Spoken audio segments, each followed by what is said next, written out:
Olá, sejam bem-vindos ao JR Mundo. O programa de hoje vai falar sobre a Turquia. Isso porque o presidente Recep Tayyip Erdogan foi reeleito e assume o terceiro mandato com um discurso de reconciliação. Para avançar mais nessa história toda, é que nós conversamos hoje com o professor de Geopolítica da Facamp e também pesquisador do programa de mestrado da PUC, professor James Oning. Seja bem-vindo ao nosso programa, professor. Eu que agradeço muito o convite. E olha só, hein? Toda quinta-feira, a partir das 7h30 da noite, tem um episódio novo do JR Mundo. É só acessar as plataformas digitais da Record TV. Professor, Recep Tayyip Erdogan vence as eleições turcas mais uma vez, com 52% dos votos. E vem falando de reconciliação. Como é que o senhor vê esse discurso de reconciliar agora? Realmente é um discurso bastante interessante de se analisar. Afinal de contas, houve uma polarização na Turquia também durante as eleições. Eu entendo que essa ideia de reconciliação está ligada muito à questão econômica que a Turquia passa, porque ele precisa mostrar esforços na área econômica para que a comunidade internacional entenda que esse novo mandato de Erdogan não será um repeteco do que aconteceu até agora, principalmente nos 4 últimos anos, onde a economia turca vem patinando com problemas estruturais. Então, quando ele escolhe, vamos dizer assim, executivos da área bancária para ocupar espaços no governo, pessoas muito ligadas à economia internacional, para poderem articular essa nova relação da Turquia com a economia, eu entendo que esse discurso visa acalmar os mercados externos, dizendo que a Turquia vai passar por um período de calmaria e rearranjo econômico. E também tem um outro lado desse discurso que eu entendi também na pronúncia que Erdogan deu a ele, ao tom que Erdogan deu a ele, que é uma atração aos antigos aliados, né? Davutoglu, Ali Babacan, que eram antigos membros dos governos anteriores de Erdogan, que haviam rompido com ele e lançado mão de uma relação mais próxima. Então começaram a se aproximar e isso talvez não seja exatamente endereçado a Davutoglu ou a Ali Babacan, mas sim aos apoiadores dele. Eu estou aberto, se vocês quiserem conversar comigo, eu aceito essa conversa no tom de reconciliação. Professor, no entanto, o principal adversário, que acabou sendo o segundo colocado nessas eleições de esquerda, Kemal Kılıçdaroğlu, diz que as eleições nunca foram tão injustas. Como é que o senhor vê essa colocação dele? É muito complicada essa colocação, porque as eleições é a única forma que nós temos, dentro das democracias, de aferir as vontades populares. Então, por mais que nós tenhamos críticas ao processo, ao pleito, à forma com que ele é levado, nós temos que legitimar a vitória das eleições de qualquer que seja o candidato. Isto é muito importante para dar sustentabilidade ao país perante os organismos multilaterais que nós temos no mundo. Essa situação não é uma situação nova, nós sabemos que no mundo inteiro acontece isso. Mas, infelizmente, nesta situação que ele está dizendo, sim, a máquina pública pode ter interferido, mas existe um outro detalhe. Se nós considerarmos 50-50, 50%, Ok. 50%, vamos dizer que a máquina pública represente metade desta injustiça que o adversário diz.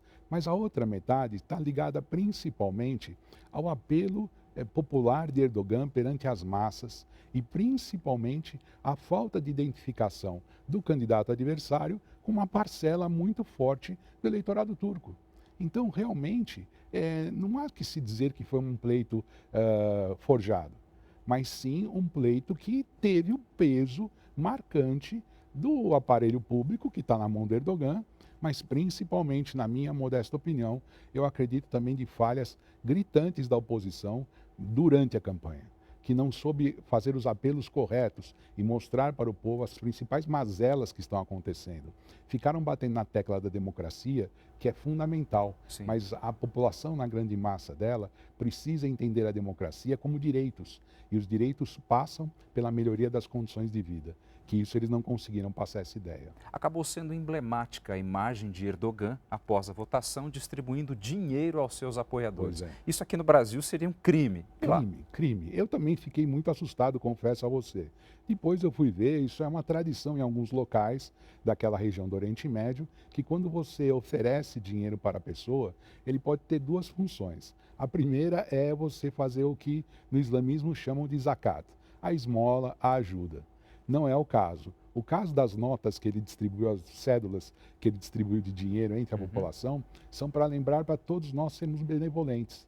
Então, eu estou te dando dinheiro, faça a mesma coisa. Ajude uma pessoa, faça esse ato de bondade, de benevolência. Então, encarna a figura do pai. Né? Encarna a figura do pai, aquele que... O pai populista. É um bem populista, bastante E populista. justo no dia das eleições ter essa atitude voluntariosa. E como você bem lembrou, se fosse no Ocidente, isso daria pano para manga para uma anulação, para algo parecido com isso.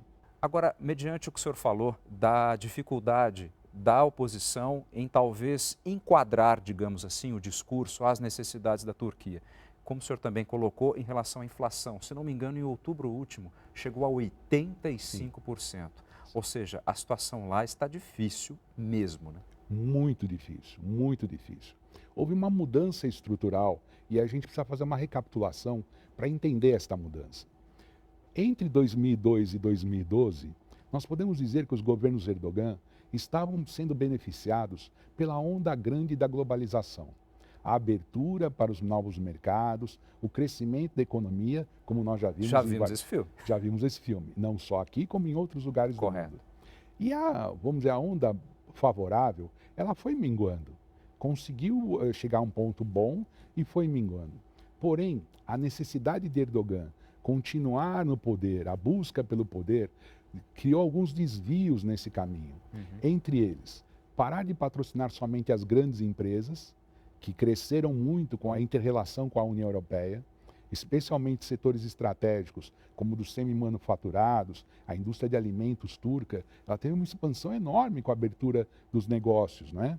Mas também aconteceu do turismo crescer de uma forma bastante acelerada. Sim. Isso traz o setor de serviços, né? Setor bancário, hoteleiro, de logística. Isso acelera as relações econômicas internamente, mas acontece um problema. A partir de 2012, com a tensão na guerra da Síria e outras intercorrências, que nós vamos comentar com certeza, sim, e outras intercorrências, Erdogan percebe que há uma queda da balança comercial turca, ou no mínimo uma oscilação. E essa oscilação da balança comercial acaba onerando o governo, que para conseguir manter a taxa de exportação, manter os fluxos, abre mão de arrecadações, muitas vezes, para poder dar fôlego para essas empresas grandes. Então, pouco a pouco, Erdogan muda o foco. Ele começa a financiar empresas médias e pequenas.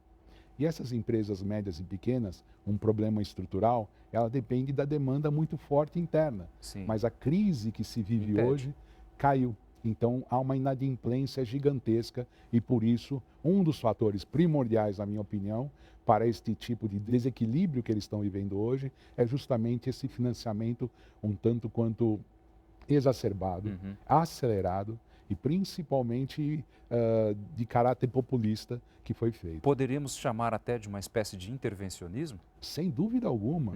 É um tipo de intervencionismo acobertado. A máquina do Estado bota as agências de fomento para financiar essas empresas, mas como nós temos um problema estrutural que mexe inclusive com os salários e o poder de compra na Turquia, sim, isso acaba gerando distorções. Professor, como é que o terremoto que matou cerca de 50 mil pessoas naquela região tem influenciado toda essa situação e talvez até a reeleição de Erdogan? Essa pergunta é muito importante você ter feito essa pergunta, porque existe um ponto central nela. E qual é o ponto central? A oposição tentou também, vamos dizer assim, materializar algumas coisas em relação ao terremoto que não se sustentaram. Uma delas é que Erdogan e seus apoiadores, para dar força ao setor de construção civil na Turquia, abriram mão, muitas vezes, de critérios técnicos e de fiscalização da construção de prédios, e por isso esses prédios teriam caído. Se aconteceu isso, são casos isolados. Correto. Agora, do outro lado, do lado de Erdogan, a coisa foi para o lado da fake news. Olha que coisa interessante. Certo. Os apoiadores de Erdogan disseminaram entre a população, infelizmente, de que os lugares que foram atingidos eram lugares que votavam com a oposição. Acredite se quiser onde chegam as fake news hoje. E você sabe muito bem como elas são explosivas, sim, como elas têm esse caráter. E dentro disso, lógico que vai um caráter místico, algo que nós talvez não consigamos acessar aqui do Ocidente. Mas Dentro desta ideia, a questão da eleição e do terremoto, ela tem uma sintonia muito fina. Por isso que eu disse que é importante para quem está nos assistindo saber disso. A população confiou em Erdogan na reconstrução. Mesmo que eles criticaram que houve uma lentidão no salvamento, dificuldades, problemas que o governo não conseguiu apresentar respostas imediatas, apesar disso, o voto de parcela significativa dos atingidos pelo terremoto ainda foi de Erdogan, porque eles pensaram assim: se nós tirarmos ele, vai entrar um outro grupo que até reconstruir, até tomar pé da situação, vai demorar. Isso se fez voz corrente. Isso se fez voz corrente nas províncias atingidas e, por isso mesmo, Erdogan ganhou votos também, infelizmente, para a oposição com esse tipo de atuação. Professor, a Turquia tem uma peculiaridade no que diz respeito à geografia por ter uma parte europeia e uma parte, digamos, asiática. Sim. Mas parece que não se limita apenas à geografia, mas também à geopolítica, porque é membro da OTAN e, ao mesmo tempo, flerta muito bem com Vladimir Putin, que inclusive fez felicitações a essa reeleição de Recep Tayyip Erdogan. Quem é essa Turquia, hein? Nossa, essa Turquia é uma Turquia que sabe usar habilmente as suas dualidades. Esta dualidade que você mencionou, Europa de um lado, Ásia do outro, Sim. Oriente Médio, se assim quisermos, Exato. Ela é uma dualidade explorada não só por Erdogan. Vem da época onde acabou o Muro de Berlim, acabou a União Soviética, e líderes como Süleyman Demirel, Abdullah Gül, sabiam da importância de se fortalecer regionalmente. Então a política externa turca, muito acanhada até os anos 70, circunscrita a questões regionais, como por exemplo as disputas com os gregos em Chipre, ou a questão do genocídio armênio, que sempre estiveram em pauta, esta política externa turca, ela começa a dar saltos de qualidade para projetar a Turquia dentro do processo de globalização. E qual é a melhor arma que eles tinham? A dualidade. O laicismo de um lado, porém o islamismo de outro. A Europa de um lado, porém a Ásia do outro. A força dos militares, porém uma sociedade civil articulada.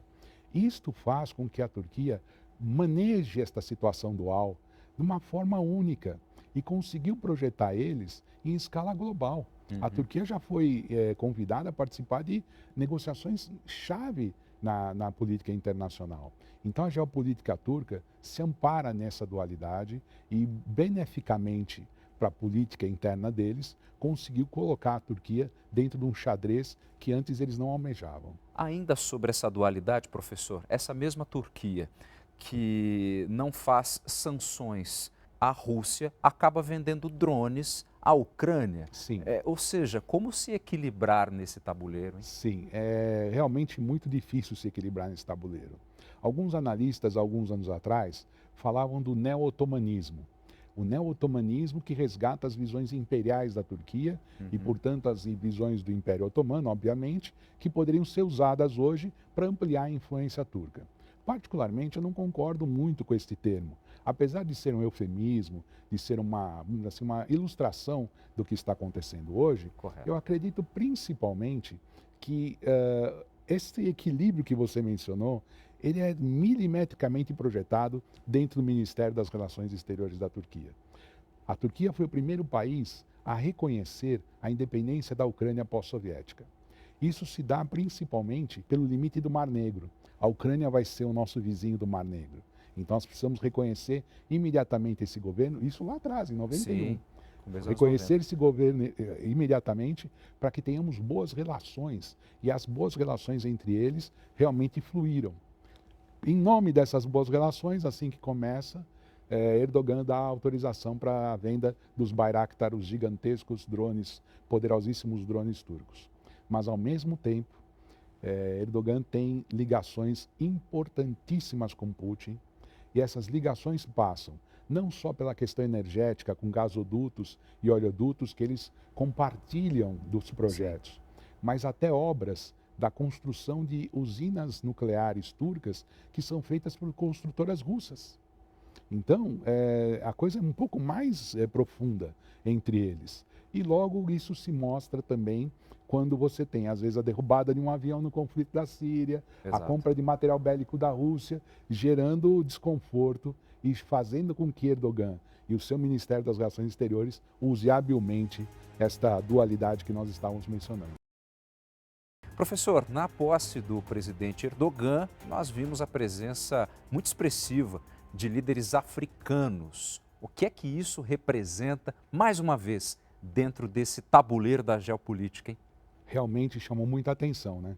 Você olhar para uma posse de um presidente de um país dividido entre Europa e Ásia, com tamanha afluência de líderes importantes do continente africano, algo se coloca nessa questão. E a gente remonta àquela questão do Demirel, Abdullah Gül, Erdogan. Passando por esses três governos, Sim. a Turquia gerou durante muito tempo um conjunto de especialistas em África, de estudos africanos, e potencializou esses rapazes como embaixadores nesses países. E por quê? A Turquia sabia muito bem que precisa estabelecer relações com países que poderiam fornecer matéria-prima, poderiam receber investimentos turcos e, principalmente na África do Norte, a Turquia tem verdadeira preocupação com aquela região, justamente porque entre a África do Norte e aquela região do Mediterrâneo existem inúmeras bacias petrolíferas que serão disputadas em breve, se já não estão sendo negociadas. Então, eles têm o foco principal na África desde a época dos anos 90. Eles começaram com parcerias e depois, o crescimento da economia turca, naquele período da globalização que nós estávamos analisando, chamou a atenção dos próprios líderes africanos, que convidaram a Turquia para ser membro observador da União Africana. E passou a ser membro observador e em pouco tempo, acredite se quiser, o mais rápido possível eles já colocaram como parceiro estratégico. E hoje a Turquia ocupa uma posição dentro do continente africano com a Turkish Airlines, com empresas de gigantesco potencial que são assim esteio de algumas economias, são base de algumas economias. E hoje, por incrível que pareça, a Turquia é o quarto maior investidor no continente africano. Ela está somente atrás dos Estados Unidos, da China e da França. Superou o Reino Unido. Então, aquela visão colonial que nós tínhamos, de que parte da África inglesa, francesa, belga, a Turquia já superou antigos países imperialistas nos seus investimentos naquela região. E essas perspectivas de uma nova geopolítica entre Rússia e China, a sensação que dá às vezes é que a Turquia também está querendo pegar uma espécie de carona dentro desse projeto. Melhor palavra não existe, carona. Por quê? Deixa eu te explicar em breves detalhes. Ele vai na cola, a gente usa a palavra mais simples, né? Sim. Na cola da abertura dos mercados. Assim que os chineses conseguem um acordo, as empresas turcas se apresentam também. Então é uma habilidade muito, muito valorizada entre os diplomatas do mundo todo, esta sapiência que os turcos têm para poder agir. Os números talvez não sejam exatamente esses, Correto. mas em 94, se eu não me engano, existiam 12 embaixadas turcas em toda a África. Hoje são quase 50. O volume de negócios era na casa de 5 bilhões de dólares, hoje está chegando a 55 bilhões de dólares. Então, um dos trunfos da era Erdogan foi inserir a Turquia no teatro africano da geopolítica, como você bem disse agora há pouco. Onde os próprios chineses também já entraram, né? Já entraram e com uma força também assustadora. Lembrando que um dos poucos quartéis militares da China, Sim. fora da China, está em Djibouti e que daqui a pouco os turcos vão querer um pedaço também. Agora, professor, da mesma forma que a Turquia, vamos manter essa expressão aí, da carona, Isso. pode fazer com os russos e também com os chineses, há de se convir que existem problemas ali, sobretudo no que diz respeito aos uigures, né? Sobretudo da forma repressiva com a qual os chineses, por muitas vezes, tratam esses povos. Como é que eles conseguem lidar com isso? Muito bem lembrado. Nós estamos diante de um problema secular. A formação da China popular, a China comunista, ela remonta à união de várias frentes, digamos, de esquerda, durante o final da Segunda Guerra Mundial. Entre essas frentes, haviam frentes uigures que participaram. Porém... Do lado de Mao Tse-tung? Do lado de Mao Tse-tung. Porém, existiam grupos também nacionalistas, ligados às outras etnias da Ásia Central, que fazem fronteira com as antigas repúblicas soviéticas daquela região, Correto. que não aceitavam isso. E nos primeiros anos, o foco de Mao Tse-tung, sem dúvida alguma, foi dinamizar aquilo que já existia, para poder fazer com que a República Popular da China pudesse crescer. E há um certo esquecimento das regiões interioranas, especialmente do Xinjiang, como alguns dizem, onde vivem os uigures. Este esquecimento gerou uma carência infraestrutural naquela região. E essa carência infraestrutural acabou gerando revoltas entre os uigures durante muito tempo. Não existem revoltas a ponto de pedir a independência do Xinjiang, mas existem revoltas autonomistas. Autonomistas a ponto de haver, sim, tentativas do governo chinês de estabelecer uma linha do domínio do Partido Comunista naquela região. Alguns acusam a existência de campos de concentração, mas o que aconteceu com o crescimento econômico da China é que aquela região também cresceu, atraindo etnia Han, a etnia Han que é a majoritária na China para aquela região, gerando sim um confronto, digamos, cultural muito mais forte. E certos grupos comerciais que se desenvolveram naquela região, entre eles comerciantes uigures que prosperaram muito. Uigures que têm origem turcomena, né? Por isso que a gente está colocando esse assunto na roda. Exatamente. Isso é muito importante porque, à medida que começa a acontecer esse processo, esses grupos comerciais uigures enxergam no Partido Comunista uma ingerência e, portanto, fomentam os discursos separatistas. Correto. Isso é natural, assim como os chineses reprimem esse discurso, faz parte da política deles. Sim. E por que a Turquia se envolveria nessa história? A Turquia, em 2009, ela cria a União das Nações Turcas, que antigamente era uma associação de países de línguas originárias da Turquia, fazendo o que muita gente chamava de panturquismo ou panturianismo, que era unir a Turquia com a Ásia Central, buscando as origens nas estepes da China, da onde vieram os otomanos, da onde teriam vindo os otomanos há mais de 1.500 anos atrás. Então esse processo é longo, demorado, e a Turquia hoje não coloca os uigures no centro do problema, apesar de acompanhar. Correto. Inclusive eles deram, se eu não me engano, um asilo político para Haida Kadir, que é uma rica comerciante uigure, que tem abrigo também nos Estados Unidos, e é uma das vozes uigures durante muito tempo que ficou, digamos, indignada com a situação que eles estão vivendo hoje. Então, realmente é um problema muito sério que ainda precisa de uma solução de ambas as partes. Professor, o nosso tempo já está acabando, mas antes disso, eu gostaria de saber como é que toda essa situação da Turquia tem a possibilidade de influenciar algo aqui para nós, no Brasil? Sem dúvida, sem dúvida. A política externa de qualquer país vai entrar em contato com a política externa turca mais dia ou menos dia. Por que eu afirmo isso? Nós estamos sentindo uma pressão do sul global por um redesenho das organizações multilaterais, da governança global. Não só a questão do Conselho de Segurança da ONU, mas existem outras organizações que buscam dinamizar a participação desse sul global, que sempre foi defasada em relação aos países mais ricos. E a Turquia é uma dessas vozes. A Turquia, assim como o Brasil, México ou outros países de potência regional, ela é uma das expressões mais importantes, talvez a expressão mais recente daquela parte do mundo, numa voz de se impor através do nacionalismo. Então, se eles herdaram alguma coisa do kemalismo que fundou a República Turca, Erdogan seria o que herdou melhor a questão nacional e, portanto, dá orgulho aos turcos, e isso ajuda a explicar um pouco a vitória dele. Professor James Onen, muitíssimo obrigado pelas suas informações. Foi um prazer poder conversar com o senhor aqui, viu? Prazer é todo meu. Você sabe que eu sou um assíduo espectador do seu trabalho. Muitíssimo obrigado. Eu que agradeço. Muito obrigado. Próxima. Até a próxima.